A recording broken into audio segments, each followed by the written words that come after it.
18 kabanata. Isinalaysay ni Jesus ang isang talinghaga upang ituro sa kanila na dapat silang laging manalangin at huwag mawala ng pag-asa. Sinabi niya, Sa isang lungsod ay may isang hukom na walang takot sa Diyos at walang taong iginagalang. Sa lungsod ding yon ay may isang byuda. Lagi siyang pumupunta sa hukom at sinasabi, Bigyan po ninyo ako ng katarungan sa aking kaso. Tinanggihan siya ng hukom sa loob ng mahabang panahon.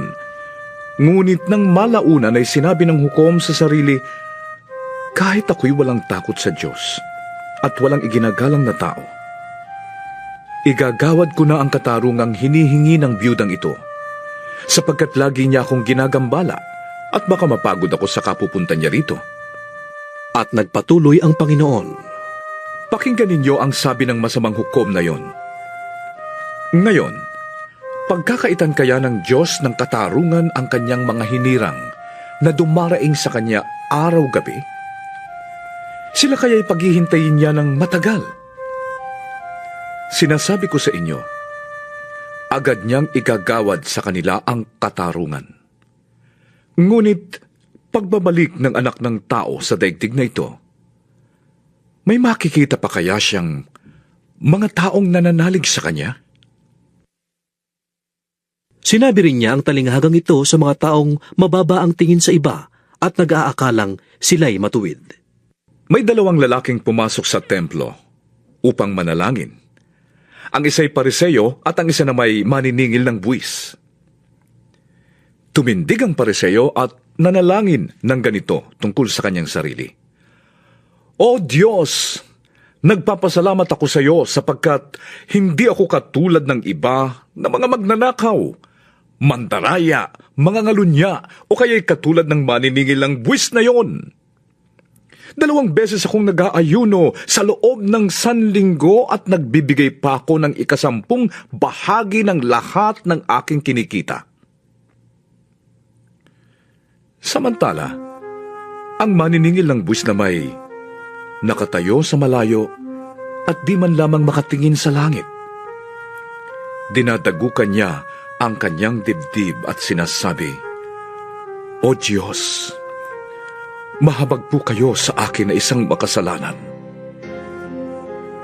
Sinasabi ko sa inyo, ang lalaking ito'y umuwing pinatawad sa kanyang mga kasalanan. Ngunit ang una ay hindi. Sapagkat ang sinumang nagpapakataas ay ibababa, at ang nagpapakababa ay itataas. Inilalapit ng mga tao kay Jesus pati ang kanilang mga sanggol upang hilingin ipatong niya sa mga ito ang kanyang kamay. Nang ito'y makita ng mga alagad, kinagalitan nila ang mga tao. Ngunit tinawag ni Jesus ang mga alagad at pinagsabihan, Hayaan ninyong lumapit sa akin ang mga bata. Huwag niyo silang pagbawalan, sapagkat sa mga katulad nila naghahari ang Diyos. Ito ang tandaan ninyo, ang hindi magpasakop sa paghahari ng Diyos, gaya ng isang bata, ay hindi paghaharian ng Diyos kailanman. may isang pinuno ng bayan na nagtanong kay Jesus, Mabuting guro, ano po ba ang dapat kong gawin upang makamtan ko ang buhay na walang hanggan? Sumagot si Jesus, Bakit mo ako tinatawag na mabuti? Ang Diyos lamang ang mabuti. Alam mo ang mga utos. Huwag kang mangangalunya. Huwag kang papatay. Huwag kang magnanakaw. Huwag kang sasaksi ng di totoo. At igalang mo ang iyong ama't ina.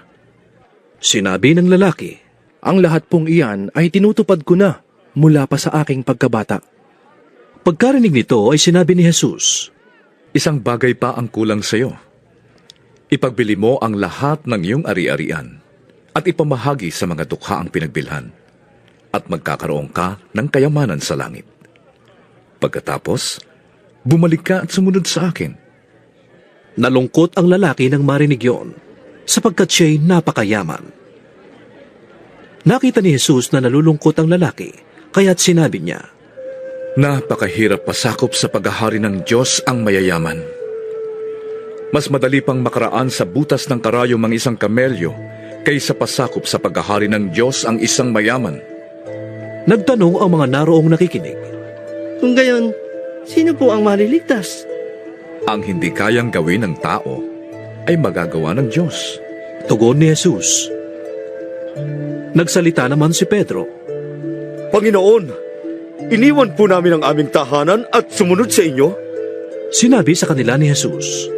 Tandaan ninyo ito. Kapag iniwan ni Numan ang kanyang tahanan, asawa, mga kapatid, mga magulang, o mga anak upang pasakop sa paghahari ng Diyos, siya'y tatanggap sa buhay na ito ng higit sa kanyang iniwan. At sa panahong darating, tatanggap pa siya ng buhay na walang hanggan. Ibinukod ni Jesus ang 12 at sinabi sa kanila, Pupunta tayo sa Jerusalem at dooy matutupad ang lahat ng isinulat ng mga propeta tungkol sa anak ng tao. Siya'y ibibigay sa kamay ng mga hentil, kukutsain, hahamakin, at duduraan. Siya'y hahagupitin at papatayin. Ngunit sa 3 araw ay muli siyang mabubuhay. Subalit walang naunawaan ng 12 sa kanilang narinig. Hindi nila makuha ang kahulugan niyon at hindi nila naintindihan ang sinasabi ni Jesus. Malapit na si Jesus sa Jericho. May isang lalaking bulag na nakaupo sa tabi ng daan at nagpapalimos. Nang marinig niyang nagdaraan ng maraming tao, itinanong niya kung ano ang nangyayari. Nagdaraan si Jesus na taga Nazaret. Sabi nila sa kanya. At siya'y sumigaw. Jesus! Anak ni David! Mamag po kayo sa akin! Sinasaway siya ng mga nasa unahan, ngunit lalo pa niyang nilakasan ang pagsigaw. Anak ni David! Mamag po kayo sa akin! Tumigil si Jesus at ipinatawag ang bulag. Paglapit ng bulag, ay tinanong siya ni Jesus. Anong gusto mong gawin ko para sa iyo? Panginoon, ibig ko po sanang makakitang muli.